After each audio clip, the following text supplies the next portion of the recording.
Hello बच्चों, चलिए प्रश्न देखते हैं। इनमें पादप उग सकते हैं, गलत विकल्प पर निशान लगाइए। आवश्यक पोषक युक्त मृदा, आवश्यक पोषक युक्त जल, जल अथवा मृदा दोनों में कोई एक जिसमें आवश्यक पोषक मौजूद हो, जल अथवा मृदा जिसमें पोषकों का अभाव हो। तो आइए जान लेते हैं यहाँ पे हमारे प्रश्न की मुख्य अवधारणा। तो यहाँ पर लिखते हैं मुख्य अवधारणा।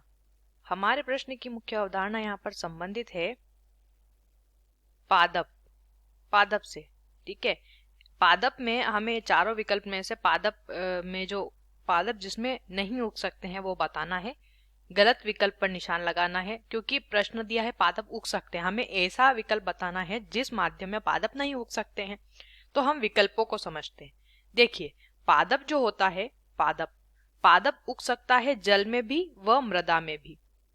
यहाँ पर केवल केवल और केवल कंडीशन ये होती है, या फिर हम कहेंगे कि माध्यम होना चाहिए जिसमें कि पोषण मौजूद हो। जहां पर पोषण क्या हो, पोषण मौजूद हो। जहां पर पोषण होगा वहां पर पादप जो है जल में भी उग सकता है और मृदा में भी उग सकता है।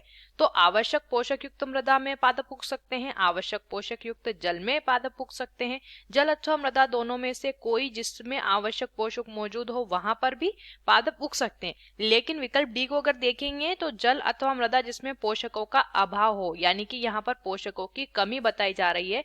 पोषकों की कमी में पादप नहीं उग सकता है, क्योंकि पौधे को वृद्धि करने के लिए, उगने के लिए पोषक तत्व जरूरी होते हैं। तो गलत विकल्प जो है वो है हमारा विकल्प डी, जो कि गलत है। तो हमारे प्रश्न का सही उत्तर हो जाता है विकल्प डी। आशा करते हैं आपको इस प्रश्न का उत्तर समझ आया होगा। धन्यवाद।